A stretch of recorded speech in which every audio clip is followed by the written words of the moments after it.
Salut à tous, nous nous retrouvons aujourd'hui pour une petite vidéo philosophique où nous allons traiter de l'aspect du goût et plus particulièrement de la pensée de David Hume. Tout d'abord, nous allons analyser la pensée de David Hume. La beauté existe seulement dans l'esprit qui la contemple et chaque esprit perçoit une beauté différente.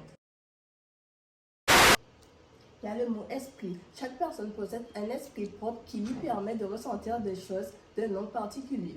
Puis, le mot percevoir. Dans la notion de percevoir, nous avons l'intervention du regard, la vue, l'œil. Puis, différentes. Tout cela découle donc de perceptions différentes en fonction de chaque individu. Finalement, quand on parle de goût, on parle de jugement. Moi, par exemple, j'adore cette coiffure. Mais pas du tout, moi je préfère celle-là.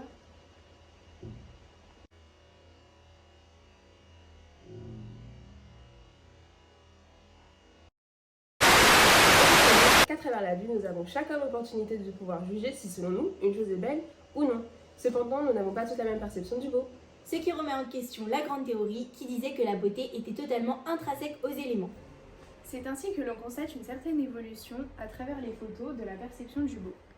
Donc tout d'abord, à la Renaissance, on avait des coiffes sur des cheveux assez longs. De nos jours, on a des cheveux pas très naturels parce que la coloration est arrivée, on utilise des fers à boucler, des fers à lisser et on change de coupe très souvent, on ne garde jamais la même. Comme autre exemple de changement de la perception du beau, nous pouvons prendre les exemples des styles. Par exemple, dans les années 20, les femmes portaient surtout des robes assez simples, sobres, avec des gros sautoirs ou des accessoires pour les cheveux pour accessoiriser leur tenue. Tandis que dans les années 70, c'était plutôt des thèmes très disco, quelque chose de très voyant avec beaucoup de motifs. Dans les années 2010, on misait plutôt la tenue sur le bas, donc les pantalons très flashy, des couleurs très resserrées, très moulants, et le haut qui contraste un peu plutôt sobre. C'est ça qu'on trouvait beau dans ces différentes époques. Et maintenant, de nos jours, on mettrait vraiment pas des tenues très disco comme ça, ce serait plutôt pour des occasions particulières, vraiment des fêtes, où il faut qu'il y ait un thème pour mettre ce genre de choses. Revenons à nos moutons. Le goût change en fonction de la personnalité des personnes, mais aussi à travers les époques. L'effet de mode n'y est pas pour rien dans ces changements car cela dépend de ce que la société accepte et standardise comme étant beau. Et donc, par défaut, nous trouverons cela beau. C'est ainsi qu'il y a un mouvement de récurrence et de régularité qui revient dans les sociétés, qui fait en sorte qu'un certain nombre de personnes peuvent arriver à penser que certaines caractéristiques sont belles.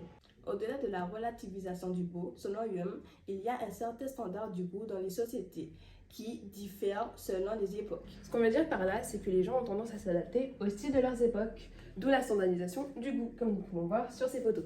En effet, dès la publication de son essai, Hume distingue que les individus d'une société aiment majoritairement les mêmes choses, ce qui revient à dire que nous sommes par conséquent des individus influençables par notre groupe sociétal. Petite note critique. Sa théorie a une limite car on peut distinguer que les critères de beauté changent en fonction de chacun, en fonction de la maturité, l'âge, la période, et cela évolue au cours du temps et non comme un élément figé dans le temps. En conclusion, le goût n'est pas quelque chose de statique comme le proclamait la grande théorie d'Hegel, mais au contraire, il est subjectif. Distinguer qu'un élément est beau ou non n'appartient pas à l'objet, mais bien à la personne qui le regarde.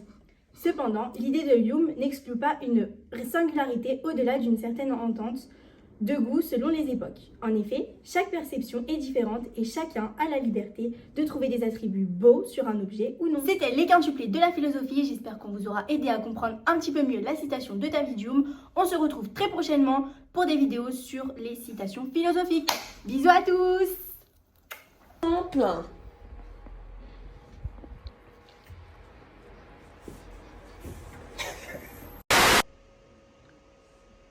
Merde, j'avais pas fait le coup d'envoi.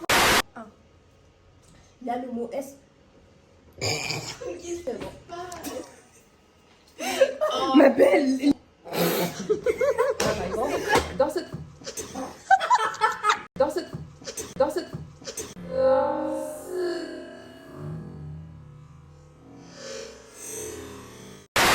Finalement, quand on parle de goût, on parle de jugement. Moi, par exemple, j'adore cette coiffure. Mais pas du tout, moi je préfère celle-là. La beauté est dans les yeux. Comme autre exemple. Il m'intéresse pas.